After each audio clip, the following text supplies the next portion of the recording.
à tous, moi c'est Muriel Ngavou, fondatrice et gérante de 2MH Création, designer floral, artiste du papier. Alors à 2MH Création, nous confectionnons des articles de décoration, tout fait à base de papier et de quelques objets recyclables tels que du carton, les cuillères jetables, les fourchettes en plastique, etc. Donc nos décorations sont purement éco-responsables.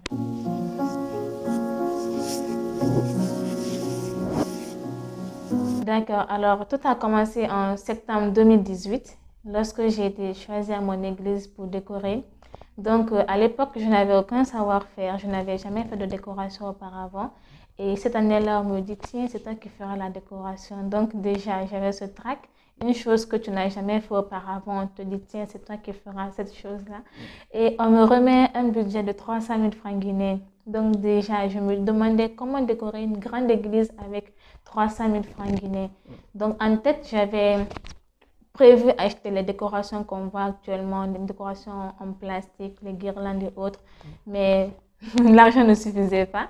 Donc j'ai commencé à faire des recherches sur le net et c'est là que je suis tombée sur les décorations en papier. Donc je me suis dit, tiens, au moins avec les 300 000 francs, je pourrais m'acheter de la paire de ciseaux, du papier, de la colle. Donc c'est comme ça, je regarde des tutos et je reproduis. Donc c'est comme ça que j'ai réussi à décorer l'église. Et bizarrement, tout le monde a apprécié. Du coup, j'ai décidé de lancer mon entreprise avec le reste du matériel.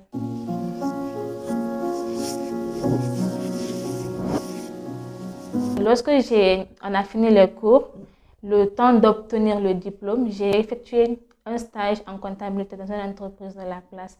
Donc, c'est durant ce stage-là, mes patrons à l'époque, ils aimaient mon talent. Donc, ils m'ont permis d'accrocher mes décorations dans le bureau de la comptabilité. Donc, c'est comme ça, petit à petit, jusqu'à ce que j'ai obtenu mon diplôme. Et lorsque j'ai obtenu mon diplôme, j'ai quand même déposé mes dossiers dans pas mal de banques de la place.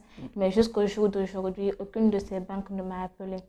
Donc, raison pour laquelle, vu que j'ai découvert ce talent, j'ai découvert cette passion, je m'y suis consacrée à 100%.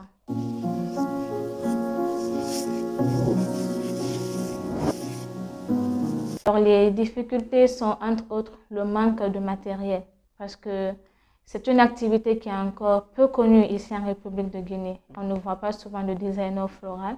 Donc, du coup, il y a le manque de papier. Le papier est de très très bonne qualité au fait. Mais vu que je n'ai pas le choix, je m'adapte avec les papiers qu'on trouve ici.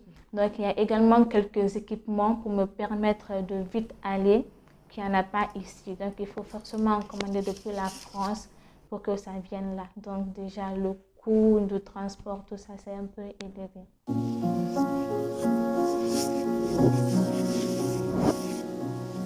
Que cette entreprise soit reconnue ici en Guinée, certes, je suis connue, mais pas encore comme je le veux. Donc, l'idéal pour moi serait que les gens... En fait, on peut tout faire avec du papier. Donc, toutes les décorations qu'on voit partout, on peut tout reproduire avec du papier. Donc, ce serait de beaucoup communiquer là-dessus pour que les gens sachent qu'il y a des articles qu'on peut avoir, qui sont très beaux d'ailleurs, qu'on peut avoir qu'avec du papier. Et non seulement contribuer également à la protection de l'environnement. Donc déjà, ma vision serait, par la grâce de Dieu, d'avoir quelques points de vente un peu partout, à Conakry et à l'intérieur du pays aussi, pour que les gens puissent acheter mes produits et, si possible, exporter.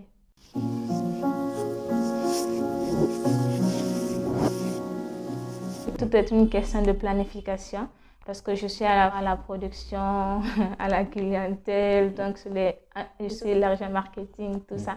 Donc ce n'est pas facile, ce n'est pas du tout facile, mais j'arrive à bien me planifier. Donc si c'est concernant un post que je dois faire sur les réseaux sociaux, heureusement on peut déjà programmer les publications à l'avance, donc ce que je fais d'habitude, et j'ai un emploi du temps que je suis.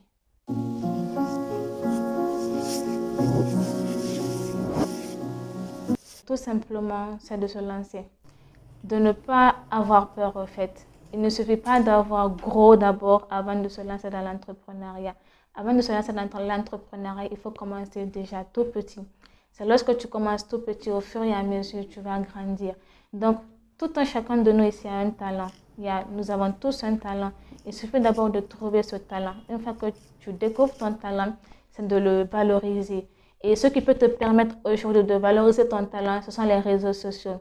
Nous avons TikTok, nous avons Facebook. Donc, ce talent-là, tu essaies de te filmer en montrant ce que tu sais faire. Et c'est comme ça, petit à petit, les gens vont commenter, d'autres vont te donner des idées. Et c'est comme ça que tu vas t'améliorer jusqu'à ce que tu vas grandir, en fait. Donc, c'est vraiment de te lancer.